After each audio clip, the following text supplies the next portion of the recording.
Hi, my name is Evan DeMarsh. I'm with Scott Ritter. He's the former weapons inspector from the UN, and he's the main author at scottritter.substack.com. That's scottritter.substack.com. I want to play for you real fast. We'll get right into it. This is Professor Morandi. We both know him, the Iranian professor.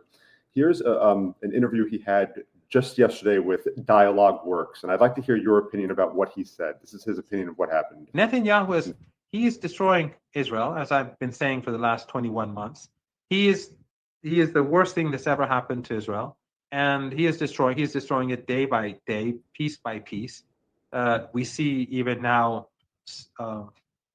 at concerts, people are chanting death to the Israeli armed forces, and people are chanting along with them. The mood across the world is moving in the direction which is the worst possible scenario for Israel. And that's why when Iran fired missiles into Palestine, across the world, people were celebrating. And across the region, people were celebrating. So Netanyahu is dragging the regime down, but I do think that he will probably push for war. I think that Trump probably does not want another round based upon what I said. That's my personal analysis, which may be completely crazy, but I think that Truth Social post was directed at the opposition and the judiciary to make Netanyahu feel more confident and less likely to escalate. So that was Morandi talking about Trump. I saw that you reposted one of the posts too about Trump becoming Netanyahu's lawyer in the U.S. Do you think that that's the position that Trump is holding right now? Trump wants this to be over, wants to move on, and the risk is Netanyahu dragging the U.S. back in? Well, first of all, I think we have to reflect on Donald Trump, the man, and his social media posting habits. He appears to be somebody who cannot tolerate dissent, cannot tolerate things not going his way. He has a propensity for, putting out very immature posts. I liken a lot of what he does to, a teenager, a young teenager who has been spoiled beyond belief and is not getting his or her way and has turned to social media to protest. This seems to be Donald Trump's, MO, modus operandi when it comes to domestic quarrels and international, complications. He posts in all caps using language that barely passes muster at the 8th grade level, childlike insults. This is truly a man-child here that we're talking about.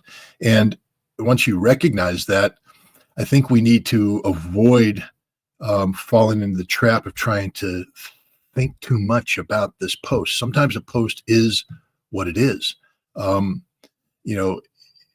He's not playing 5v chess here. He's literally a spoiled teenager who's not getting his way, who has turned to social media to slam his feet down in protest.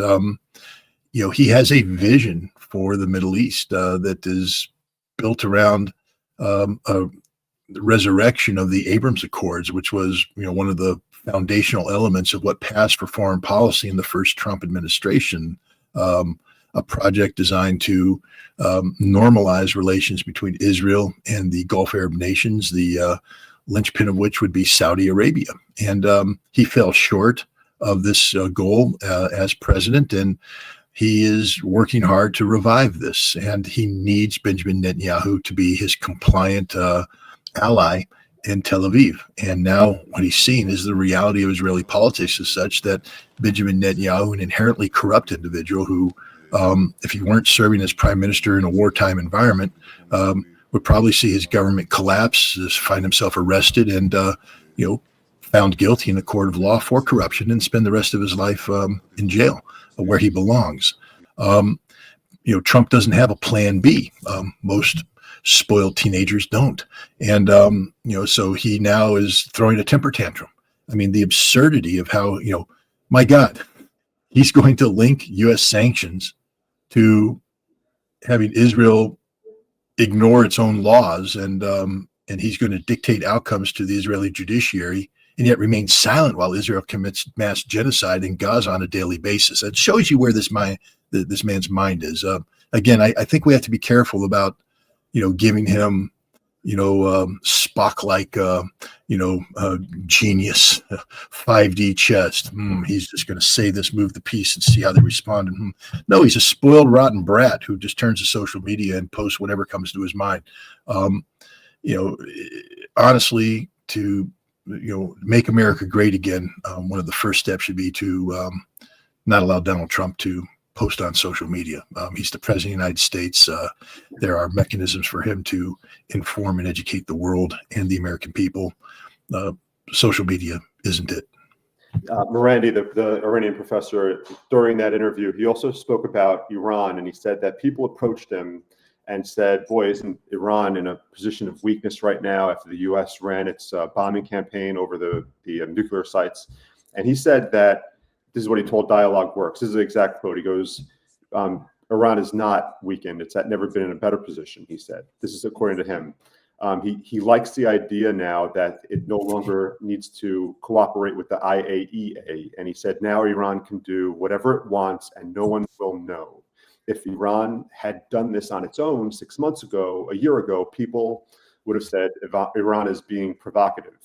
If Iran had refused to negotiate indirectly, which it did, they would have said, well, Iran should have negotiated. But he said now the young people in Iran are galvanized after seeing the West's support of the U.S. bombing and how they portrayed it.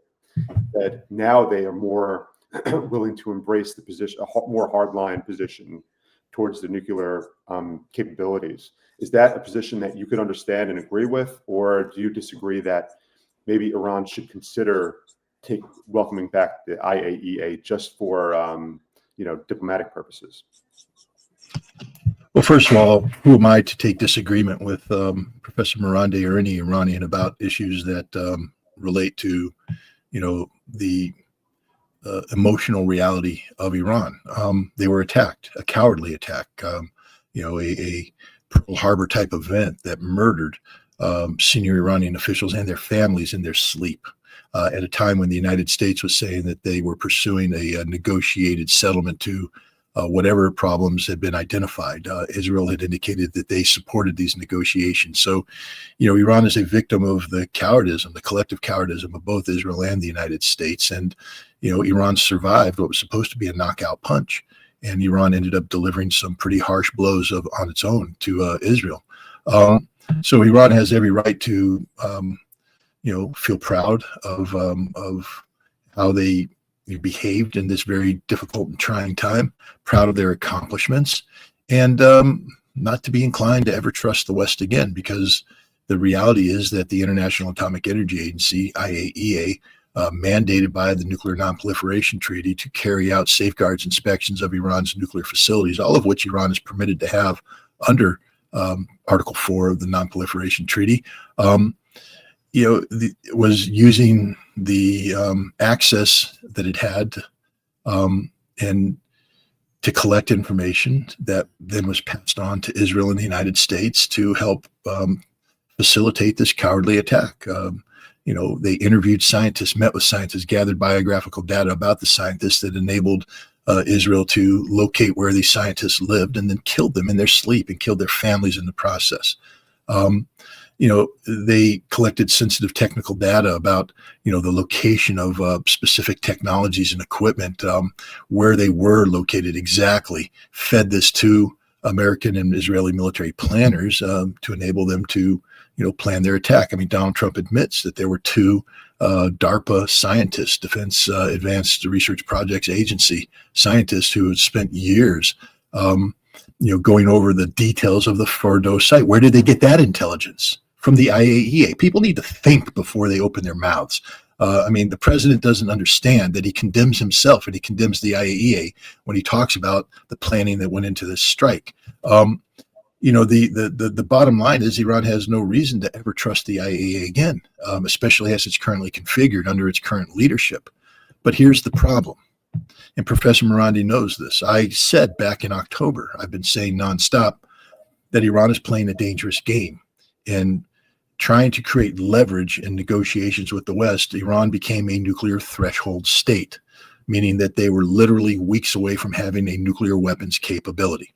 They have all the pieces and components and facilities necessary to produce 3 to 5 nuclear bombs within a matter of weeks. They had this since October of 2024.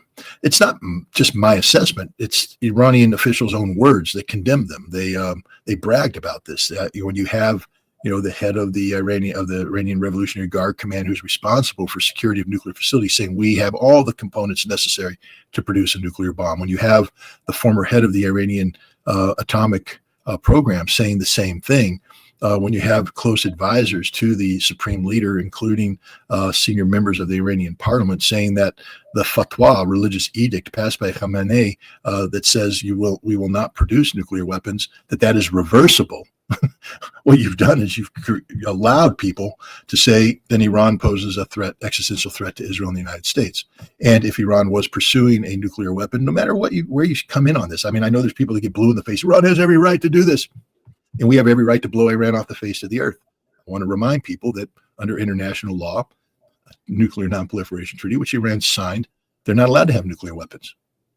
And any effort to position themselves as a threshold state allows people to say Iran is about to have a nuclear weapon, therefore we need to attack. And that's what happened. They waved the red flag, and the American bull and the Israeli bull attacked.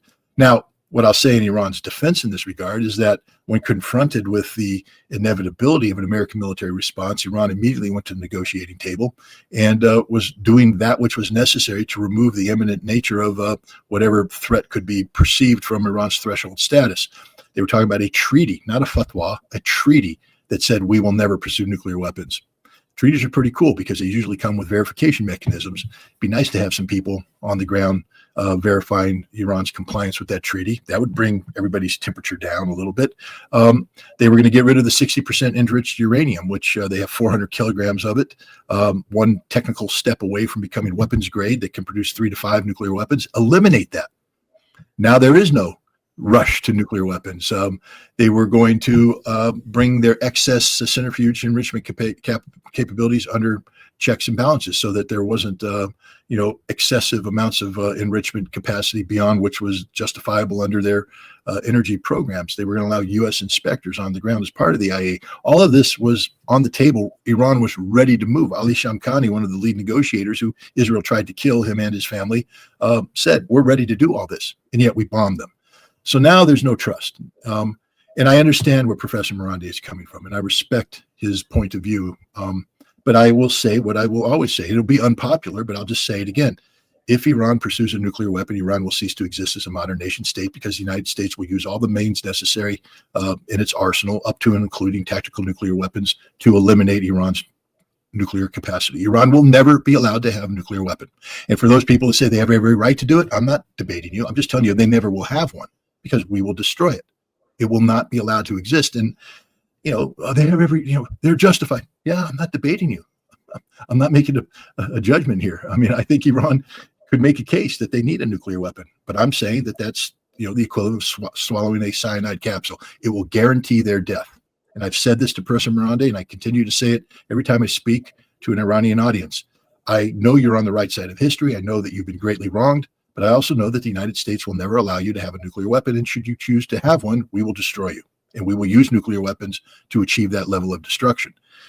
And I just think people need to understand that this is serious. People back when I said the United States will bomb Iran if they certify themselves as a threshold state were like, no, come on, no. Well, look what happened. And I'm telling you right now, Iran will never be allowed to have a nuclear weapon, ever. It doesn't mean that I think that that's justified and all that. I'm just stating fact. The fact is, as things currently stand in the United States and in Israel, Iran will never be allowed to have a nuclear weapon. Does Iran use its enriched uranium as a bargaining chip? Is that why they protect it so closely and they move it when there's a bombing campaign? The 400 kilograms it's enriched at 60%.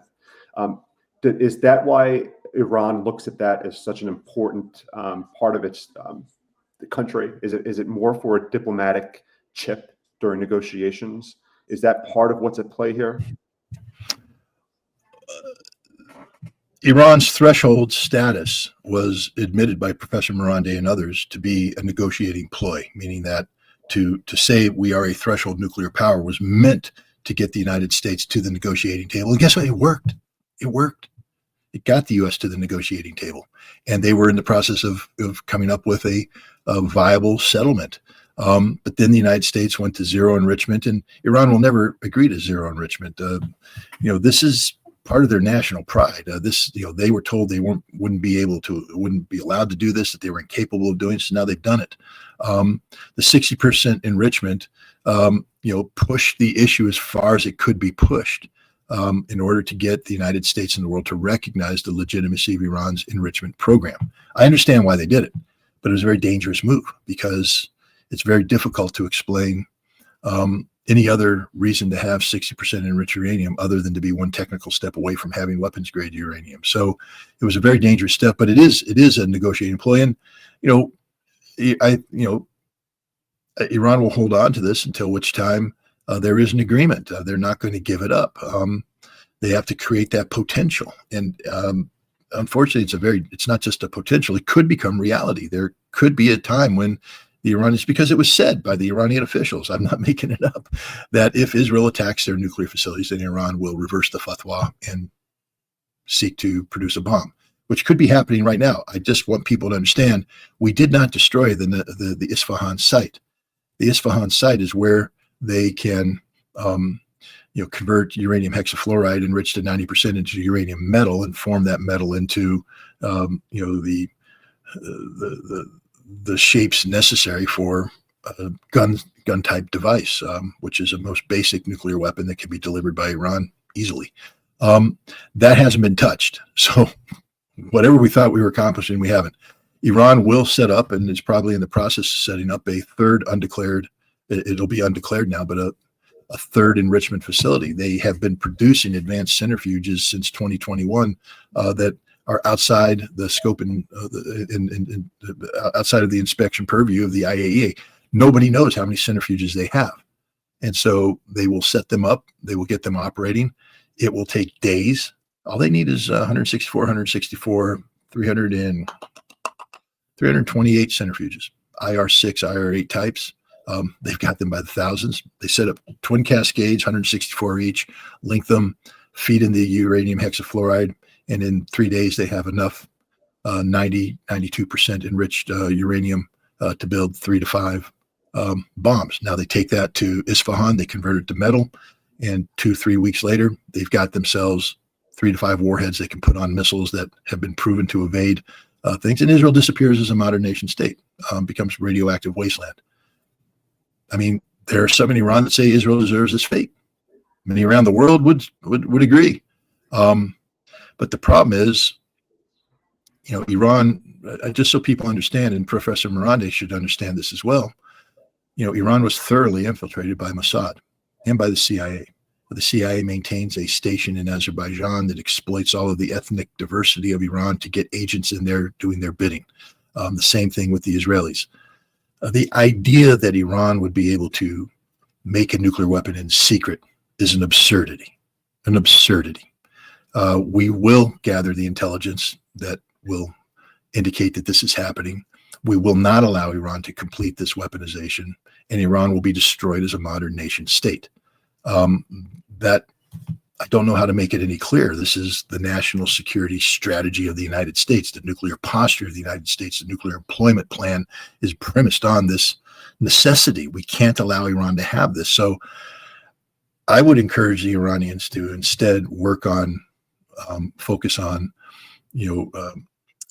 remaking the IAEA, reforming the IAEA, getting rid of Rafael Grossi. That would be a great victory to have the world recognize that Rafael Grossi was little more than an Israeli agent, to remove him, to get somebody in place to change the safeguards regime, and to get Iran back on the track of, having a lawful enrichment program that is demonstrably not involved in the production of nuclear weapons.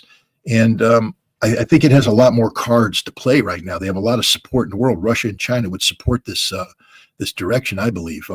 Russia and China will not support Iran becoming a nuclear weapons state. They can't, because Russia and China are both signatories to the NPT as nuclear weapons states, and they understand what would happen to the viability of the NPT regime should nations just willy-nilly be able to make nuclear weapons anytime they feel threatened. So I think Iran's in a strong position right now, and that it can exploit the uncertainty to a certain degree. But the moment it tries to build a nuclear weapon, it'll be found out, and that'll be the end of Iran. It's a very dangerous game to be playing right now. It's not Iran's fault. I'm not blaming Iran. We could have stopped this back in 1979 if we just simply said the Islamic Republic of Iran will, accept the same safeguards that the Shah had accepted, and will be allowed access to the technologies that it's permitted under appropriate safeguards inspections, and there would never have been a need for Iran to turn to the black market and, to develop enrichment to produce fuel for a nuclear reactor, because the United States and other nations said they'll never be allowed to have the fuel. We're not going to give them the fuel. Again, that's a violation of the NPT. We could have stopped this early on if we had just behaved responsibly, but we didn't. And so Iran was compelled to turn to the black market, and as a result, has been labeled an outlaw regime because of that, and has been struggling with that label ever since. Both Israel and Iran obviously try to take credit for winning the war, putting the other one back on the ropes, and pretended that the ceasefire was some kind of victory. And look, we showed our strength, and we had our way with the other country. The foreign minister from Iran was just interviewed and said, well, the U.S. stepped in and had to help Israel. Israel had to go to daddy. That's what he said, playing on what the head of NATO said. To me, that's a compelling argument from Iran. If Israel really was in control of the fight, this is to the war now. If Israel really was in control and was able to defend itself, why did the U.S. need to intervene and spend, I think it's something like $2 billion in missile systems to defend Israel? Is that a good argument from Iran that, hey, we were doing better than Israel because Israel needed to call on daddy? It's a fair argument, and I think it's one that's backed up by fact. But I also think it's one that pretends to, or at least ignores the fact that Israel hit Iran very hard and was continuing to hit Iran very hard. And the Iranians were as anxious as Israel to bring this conflict to an end, because Israel had the ability to continue to bring pain to the people of Iran. And any good leader doesn't want unnecessary pain brought to his or her people. So Iran had made it clear, even a week prior to the eventual ceasefire, that if Israel stopped attacking Iran, Iran would stop retaliating. Meaning that Israel attacks, Iran will retaliate. If Israel called it quits, then Iran will be done. But Israel had to stop attacking. Israel, of course, didn't until they got they went to the Americans to get pressure. But the United States had a problem because we couldn't allow the conflict between Israel and Iran to end unresolved. We needed to create the impression that we had achieved the goals and objectives. And so this was the grand theater that Trump orchestrated, the bombing campaign against two empty sites and a third site that they couldn't destroy. So they just threw some cruise missiles at it and said, there, we got it, 34 cruise missiles. But they didn't get it. It's the most deeply buried site there is, other than maybe the new nuclear enrichment facility. It's probably buried even further underground.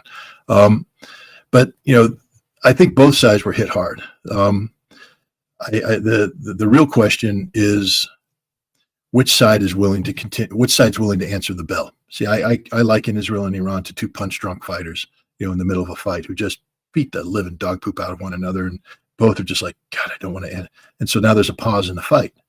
But if the bell's rung again, who's going to answer the bell? Who's going to come out into the ring ready to continue? And I think the answer is Iran. Some things are happening right now. I don't know how accurate the report is, but there's talk of up to 40 advanced Chinese JS-10 fighters being provided to Iran. I don't know if Iran has the pilots that are able to operate that. But one of the reasons why Israel was able to hit Iran is because they had this secret flight path they were taking over through Syria, over northern Iraq, into Azerbaijan, and then doglegging around and hitting Iran from the Caspian Sea, which is a direction they weren't prepared for. With new fighters like this, they can run combat air patrols over the Caspian Sea, and that's the end of the Israelis being able to do this. Israel is not going to get in a winnable dogfight over the Caspian Sea. That just isn't going to happen. Get in a dogfight, you start burning up your fuel. So Iran is able to shut down a lot of what were Israel's advantages. They've arrested over 1,000 Mossad agents, uncovered this massive covert drone operations capability. That's a one of. Now, next time the fight goes on, Mossad, the Israelis don't have that to help them with. So I think Israel's capacity to continue this anti-Iranian campaign is diminished, whereas Iran has proven its capability to penetrate Israeli air defenses. And people say, well, the Israelis were running out of ammunition. Yes, they were, but they didn't run out, which means that at the time when they had all the ammo they needed, Iran was penetrating their air defense. So it doesn't matter how much more ammo we deliver to the Israelis. Iran has figured out how to penetrate the Israeli ballistic missile defense shield. Israel may not be able to repeat what it did, but Iran can repeat what it did, and Iran is hitting better targets than the Israelis. So I think it's advantage Iran, and I think Israel knows that, and that's why I think there's a window of opportunity here for Iran to drag out this enrichment problem in order to get the reforms necessary at the IAEA, and then if those reforms take place, to allow inspectors back in and begin the process of a negotiated into this conflict that avoids the need for a second round. Israel may not be in the greatest hurry to resume fighting Iran at this juncture. If they were, the sooner the better, because if Iran is able to get JS-10s and revamp its air defense and all this, there's no new magic missile defense system for Israel. They have what they have, and it doesn't work. But if Iran can reshuffle the deck, that'll make it difficult for Israel. Well, on that point, you said Israel has what it has. There's a resolution right now in Congress. Two lawmakers want the U.S. to provide Israel with the B-2 bomber and 30,000-pound bunker-busting bombs. Did you hear about this new bill that's out there? It's called the Bunker Buster Act. And So I've heard about it. I just want to remind the members of Congress and everybody out there that Israel is not our friend. They are not our ally. That whatever technology we share with Israel ends up getting sold to our enemies. Israel has relationships with China. People may remember the Lavi fighter, which was derived from F-16 technology. We provided the Israelis with the proprietary technology of the F-16 so they could develop the Lavi fighter. And lo and behold, the Lavi fighter ends up in China at a research and development facility being reverse engineered by the Chinese because Israel sold us out. I want to remind everybody that Jonathan Pollard, an American citizen, was spying on behalf of Israel. He took the crown jewels of the U.S. intelligence community, that is the code books on how we broke codes around the world, every frequency we're listening to and how we broke those codes, gave it to the Israelis, who then sold it to the Soviet Union to get favorable immigration. Israel has sold the United States out over and over again. So if you give Israel the B-2 technology, understand that that technology will be transferred to our enemies because Israel is our enemy. People don't want to admit it. It goes beyond just the attack against the USS Liberty. Israel has never been the friend of the United States. When you have a prime minister who openly mocks about how he has bought the U.S. Congress and how he can get the United States to do whatever Israel wants to do, that proves he's not a friend. He's not looking out for America's interests. Friends always look out for the interests of their true friend. Israel's only looking out for Israel. And they use this so-called friendship to gain access to things. So I think it would be a cold day in hell before the United States gave Israel the B-2 bomber. That's our most advanced technology. If it falls in the hands of the Russians and the Chinese, as all of our technology eventually does, then it's committing treason. Basically, this bill is an act of treason, a literal act of treason, and I hope it's rejected as such. Some housekeeping real fast. Once again, my name is Edwin DeMarsh. I'm the executive editor of the Trench Journal. We're with Scott Ritter, key author at scottritter.substack.com. Scott, you mentioned before we got on about Project 38. Can you discuss real fast what that is? And it's a documentary film. And what does it entail? Well, Project 38 is more than just a documentary film. The documentary film is 38 minutes, which basically explores the 38 minutes of terror felt by the citizens of Hawaii on January 13th, 2018, when they received a notification from the state emergency notification system that a nuclear armed ballistic missile was inbound. They needed to take shelter immediately. This was not a drill. And for 38 minutes, the people who received that message thought they were going to die. And they went through the whole, ritual of people who think they're about to die, panicking, trying desperately to find some solution to survive, calling their loved ones, saying goodbye. Jim Carrey, the famous comedian, talks about sitting on the beach and just, coming to peace with himself about the good life he had and appreciating that. It turns out it was a false alarm, but it doesn't matter. For 38 minutes, people thought that was real. And so the purpose of Project 38 is to impart that fear on the rest of the American audience. And then ask the question, if you are at home and you receive this notification and you're going to be dead in a matter of minutes, if you could go back in time 6 months, what would you be willing to do to prevent that missile from being launched? What would you be willing to do to save your life? And then I asked the final question, why aren't you doing that now? Because this is going to happen. And Project 38 gives people a chance to say, well, what we're going to do is support Project 38, which is building upon this the impetus of this documentary film and the public relations campaign that will be attached to it to create political pressure in Washington, D.C. For the Trump administration to prevent the expiration of the New START treaty, the final remaining arms control vehicle between the United States and Russia, which expires in February of 2026. If it expires, there's no limits now. We will go into an immediate nuclear arms race. It's inevitable. And this arms race, given the nature of the weapons we're talking about deploying, will almost certainly lead to a general nuclear war between the United States and Russia and the end of all life on the world as we know it. So what would you be willing to do? And what I hope the answer is to support Project 38 so that we can the goal of Project 38, we're going to build a Team B. If you study the history of the intelligence community of the United States, Team B is something that was created during the time of Gerald Ford by the CIA to provide an alternative assessment to the National Intelligence Estimate regarding Russian strategic capabilities. I'm building a Team B as part of Project 38.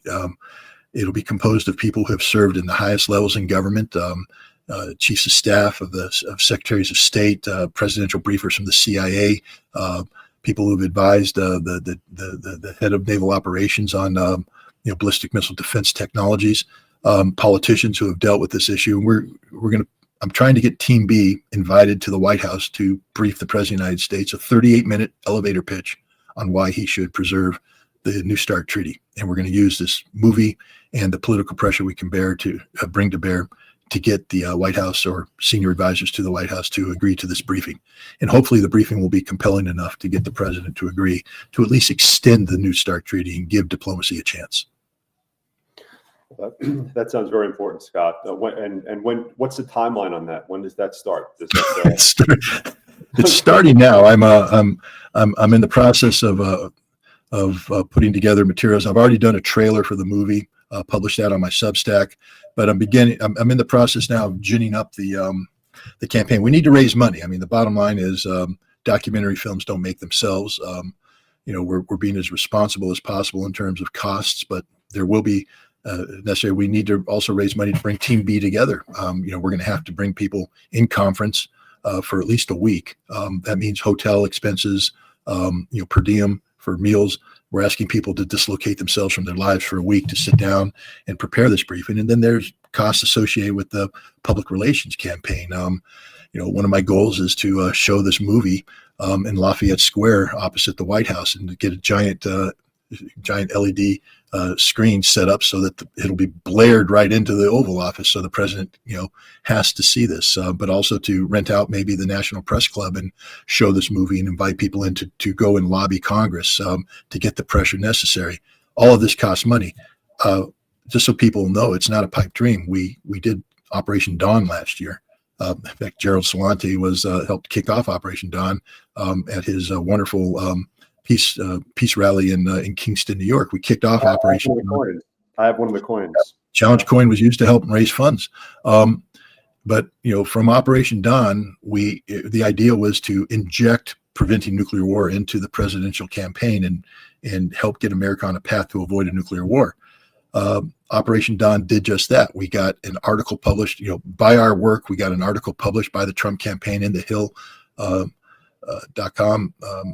which said that Trump commits to preventing a nuclear war and such.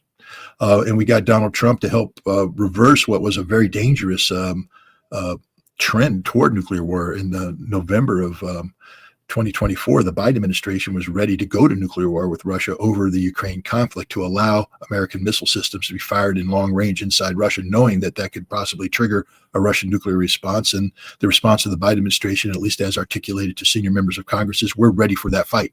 So we were ready to go to nuclear war. I don't think many people realize how close they came to dying, because there will be no limited nuclear war. Once it begins, it ends with a general exchange. But we were able to go to Congress, have a National Press Club event to talk about these dangers, and then use that leverage to get President-elect Trump, to say if he was president, he would not continue this policy, thereby creating a window that allowed the Russians to say, okay, then we will back off on retaliation until which time he's president. I don't want to take total credit for it, but we were part of a process of pressure put on the political elite of the United States that helped prevent a nuclear war. So it's not just a naive effort by somebody trying to excuse my language, pissing in the wind. We're not pissing in the wind here. We actually succeeded then, and I have confidence we'll be able to succeed now. But we need people's help. So where people go? Can they go to scottritter.substack.com? If you go to my Substack, you'll see where you can donate, and I'll be putting out more literature on donations, informing people more about what specifically the steps that we're getting ready to do. It may even, this is pretty exciting, I might make some news here, but it may even include a component of going back to Russia and meeting with the Russians to get their support on this as well. We're pretty excited. I got to get my passport back, but there seems to be progress in that direction. So, but like I said, these things don't happen on their own. I don't have the unlimited platinum credit card that I can go, and I'm not like the U.S. Congress that can just print money. So if people want to support this, I'll make sure that they know how they can support it. It would be deeply appreciated, and I think it would be for the benefit of everybody. Great. And so, Scott, you've been very generous with your time. Thank you. I just wanted to go over one repost that you did from Morandi. We spoke about him before, about the USS Vincennes and its strike on an Iranian Air Flight 655 back on July 3, 1988. I was very young back then, so I don't recall that. And I don't think very many Americans do recall that. You reposted it. So can you just talk a little bit about what that was and what that incident was? Yeah, I was on active duty in the Marine Corps at the time, and had just spent a stint with the Rapid Deployment Force of the Marine component of Central Command, which means that we were responsible for executing any military operations in the Persian Gulf, such as a potential invasion of Iran, or defending Saudi Arabia, which we ended up doing in 1990, 1991, Desert Shield, Desert Storm. But in 1988, Iran was at war with Iraq, and there was it's called the Tanker War. Iraq was bombing Iranian oil production facilities, so Iran was responding by attacking tankers that were shipping Iraqi oil through the Strait of Hormuz and in the Persian Gulf. And so the United States Navy went in, and we engaged in a short naval conflict with Iran, where we sank a number of their ships. We destroyed outposts and things of that nature. As this short little naval conflict wound down, there was an incident with the USS Vincennes, which is a U.S. Guided missile cruiser operating in the vicinity of Iranian territorial waters off the coast of Bandar Abbas. I believe this was an Iranian commercial airline flying from Dubai to Bandar Abbas, or maybe taking off from Bandar Abbas to Dubai. But it was a commercial airline flight. Squawking, that is the IFF, Identify for Info. Squawking is a commercial airline flight, and it was picked up by the air defense crews of the U.S. Vincennes and identified as a hostile target. And so we shot down a commercial airliner, killed everybody on board. And it was a great tragedy. It was, an investigation was done, but, even though it was clearly the fault of the United States, then President George Herbert Walker Bush said, "I will never apologize for the United States." The captain of the ship ended up being decorated for committing mass murder. The ship received commendations for committing mass murder. And this happened on July 3rd, day before the July 4th celebrations in 1988. As you said, many Americans don't know about this. Iran knows about this. It was a horrible day for the Iranians, a tragic day for the Iranians. And, it was seared into their brains as an act of perfidy, as an act of infamy. And I think it was important to retweet Professor Morandi's post, because the American people should be educated about, what we have done in the past, and understand that there's a reason why people in Iran shout death to America. It's not because they want to kill Americans, but they have a long history of being victimized by America, dating back to 1953, when the CIA, together with British MI6, helped orchestrate a coup d'etat to eliminate the democratically elected prime minister Mossadegh. We installed the Shah. Then the CIA worked with the Shah to create the Savak, a secret police that brutally oppressed the Iranian people. 1979, the Iranians overthrew the Shah.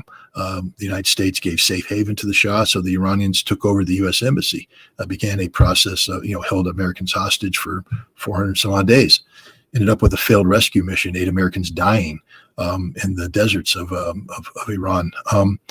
This led to conflict. It led to the bombing of the Marine barracks in Beirut. 241 Americans, Marines and soldiers were killed. Sailors were killed in that event. It led to, again, the 1988 tanker war that led to the United States providing military support to Iraq, including facilitating Iraqi chemical weapons attacks against the Iranians at the Al-Fao Peninsula. It led to the sanction of Iran. And all these processes led up to the Americans dropping bombs on 3 Iranian nuclear facilities that were operating in accordance with the Nuclear Non-Proliferation Treaty and were not involved in nuclear weapons production. The Iranians have deep grievances against the American government. So when they shout death to America, what they're saying is that we are defiant to America. But as somebody who has visited Iran, I went there right after Ahmadinejad was elected president, at a time when the death to America chants were nonstop. I can tell you right now that no Iranian wished death to me or my fellow citizens. In fact, I was greeted cordially, warmly, openly. The expression of friendships was sincere. But there's a reason why the Iranians shout death to America. And you might want to reflect on the lives lost on July 3rd, 1988, at the hands of the captain and crew of the U.S. Vincennes, who shot a commercial airliner out of the sky. Scott Ritter, thank you for joining me. Thanks for having me.